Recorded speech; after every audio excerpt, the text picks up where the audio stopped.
Hey Saints, welcome back to the Saints TV YouTube channel. Welcome to Saints TV Weekly for September 12th. Another week has gone by. Another week of not that much Saints footy. AFLW was yesterday and we'll talk about that shortly. But overall, trade news, there's a little bit of that we'll talk about. There's some big news with the channel and we'll talk about that as well a little bit later. Obviously your questions. And anything that comes up later on in the week, it'll all be covered on Saints TV and Saints TV Weekly next week. So let's get straight into it. It wasn't the performance, well, it wasn't the result that we were looking for in the AFLW yesterday. Our girls took on NAM, aka Melbourne, in the Indigenous round of the AFLW. And they went down by, I think, 26 points in the end, 20-46. It was a big start for Melbourne that pretty much was the margin for the rest of the game. The first quarter, it was 6-0. It was some of the best AFLW I've seen live. Like, I was there, it was in the cheer squad. That was, perfect football from Melbourne, and our girls had no response, seemingly, but they fought back. They kept them goalless for the rest of the game. 3 quarters, they didn't kick a goal. So I'd like to look up the stats, but I can't, a team that's kicked goals in 1 quarter of 4, and they've still won the game by 4 goals. Like, that's pretty impressive on Melbourne's part. So our girls, I think, will take a lot of learnings out of that. I won't go into it too much because we've got the AFLW show coming out this week, and Sarah will cover all of that stuff and more. But I think we're still in a very good position. 2 wins, 1 loss, and we can move on from here. And we've just played, probably the best team in the competition on our home deck, and we can hold our heads high because I thought we fought it out really well. Great crowd, great vibes around RSCA Park, which is, a bonus on top of that. And I think, we'll be in for a big year off the back of this result for sure. Now, trade news. It's, I wouldn't say it's heating up. That'd be going a bit too crazy. But things are starting to fall into place, and not really for us, but for the clubs that we're linked to, and what they're doing with the players that we've been linked to as well. It looks like a few things are going to be taken off the table, and probably for a lot of Sainers watching, they're going to be pretty happy about this. So I think Tom Mitchell is keen on Collingwood. He's met with a lot of clubs, Tom Mitchell, but I think Collingwood's the club that he's keen on the most. And to be fair, with with Adams going down the way he did last week, and sort of how his recovery will go moving forward, I think Tom Mitchell's a pretty good stopgap. He's a Brownlow medalist, and he knows how to find the footy like Adams, so I think it's a good pick for Collingwood. I think, for what I've heard, it could be a 3rd round pick for Collingwood, so he's not going to cost much. So I don't know if Sainers out there were worried that we were going to pay a lot for him, but if you're getting Tom Mitchell for a 3rd round pick, I think that's pretty good business. Jordan De Goey on top of that, obviously a player that we've been linked to for a lot of the time. I think he's very, very keen on staying at the Pies, and obviously I think they've reevaluated their offering, and they've gone back to putting the original big offer on the table for Jordan De Goey. And again, he's played 2 finals, and he's probably been their best player in both finals. He was outstanding against Fremantle, and he was close to the match winner against Geelong in the qualifying final last week. So his form in the finals has only made him harder to get. So I think a lot of Sainers, based on the comments that I've read, have been a bit reluctant on him and his history and a culture fit. It looks like it won't matter because he's probably, if I was him, he'd probably stay at Collingwood if you're getting paid that sort of money and he's playing good football, and they're in a prelim. So there's a lot going right at the Pies, and if they land Tom Mitchell on top of that, they're looking pretty good.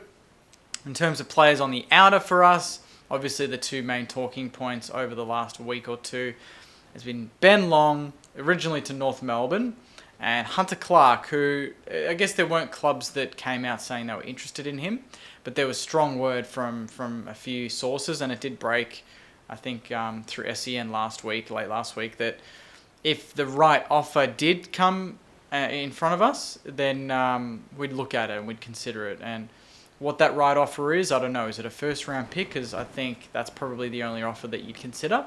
But I don't think Hunter Clark's form at the moment warrants that, nor do I think we should trade him at all. I think these are the sort of players that we really need to keep. He's had a down couple of years, and that's a lot to do with injury and bad luck. But I think you can just tip that if he went to another club, he'd probably be a gun and turn into that sort of A-grade player that we've been desperate for him to turn into at St Kilda. I think North Melbourne are the most keen, and in terms of Ben Long, I think that Gold Coast are now in play. So that's another interesting one, because Gold Coast have lost Rankin. They're looking for a small forward. Ben Long's on, he's there for the taking, and it depends on what they're willing to offer, because I know North's offer was in excess of 600, which is a lot for Ben Long, and they'd have to probably match that, top that. So it's up to Ben Long now. I think the moment's past whether we offer him a deal or not. And with all these clubs circling and his value seemingly looking pretty strong on the market, you'd be considering that a fair bit. And he'd get more games probably at Gold Coast than he would at St Kilda, which is disappointing because he has had some pretty good games towards the back end of this year, and you'd like to think that that was enough of a reward to give him one more year, sign him on, and then kind of move on to seeing how he grows into the squad in 2023. But that is kind of where it sits at the moment. There's no real talk of anyone else coming into the club. Tom Campbell, I can confirm through someone that has actually spoken to Tom Campbell recently, so thank you for that tip, mate, that he is signed on for another year. So Tom Campbell is extending beyond this year to one more year, end of 2023, which I think is very deserved. His form wasn't really, I don't think, rewarded enough. He was the best and fairest winner at Sandy ahead of Leo Connolly, which is outstanding. He had a massive year at VFL level, dominating the ruck.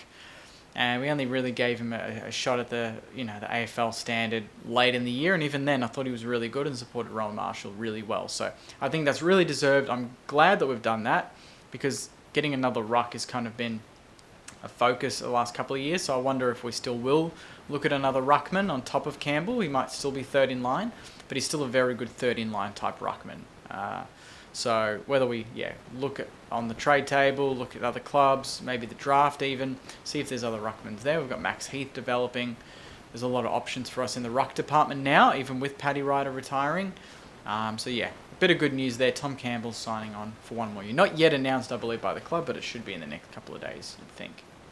Now, for some more good news, a little plug. This is a quick one this week, Saints. It's a little quick one because obviously there's no Saints footy, AFL men's, and we're still kind of simmering around the review and what's going to happen there and changes, and you just think something's bubbling away at the club, but it's not yet come to the surface.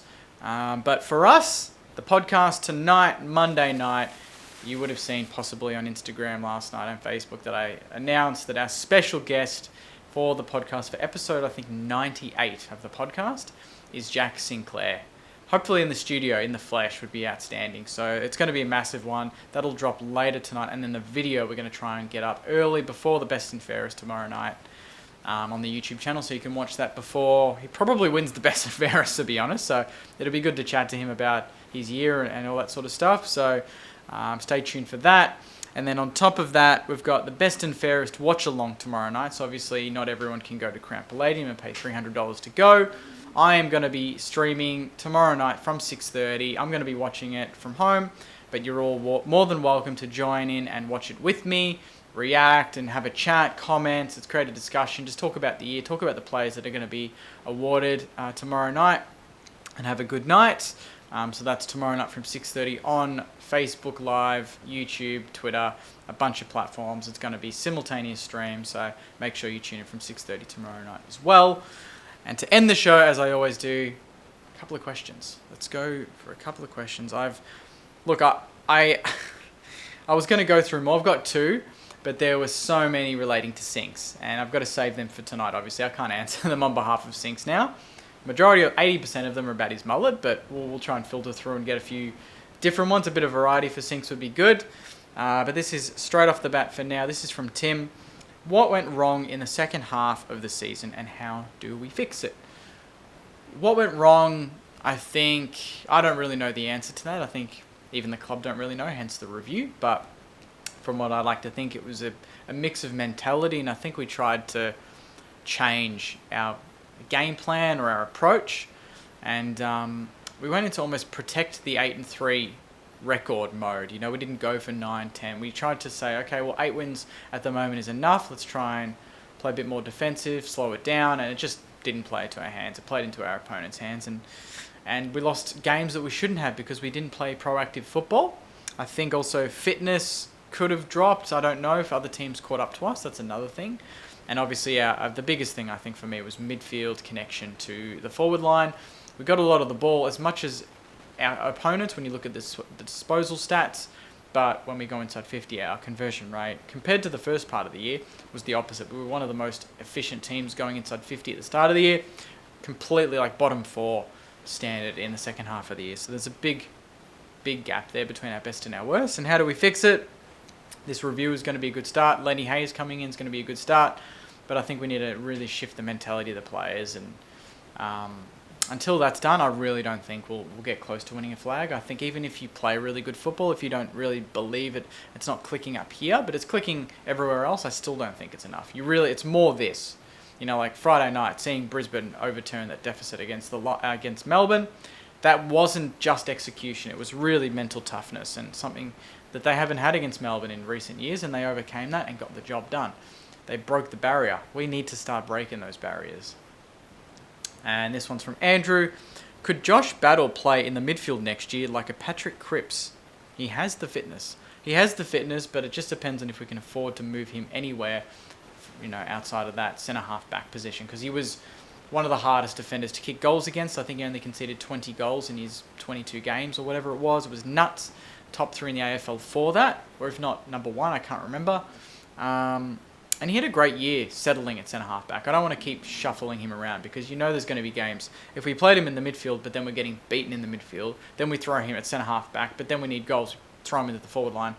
We're going back to what we did 2 years ago, and he's going to be just that utility, and he's not going to get any sort of consistency in his performances. So I think at the moment, he's our best centre-half back. Stats prove it. His performances have been good. He's backed it up, and I think he's enjoying it. So I think right now, although it's an interesting idea, mate, I think we can find another player to play in the midfield of that sort of ilk and leave Josh Battle in the centre-half back position, take care of his opponents. There you go. That is it for Saints TV Weekly. Nice, short and sharp one. Hopefully you enjoyed it.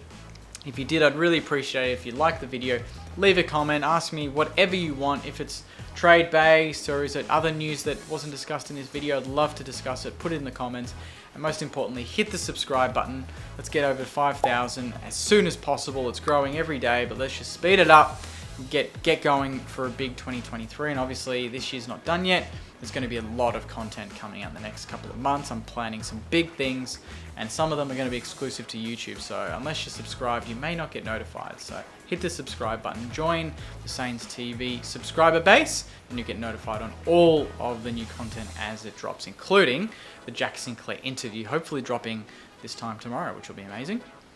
I'll leave it there, Sainers. Thank you very much for watching. I really appreciate it. Hopefully you have a great week.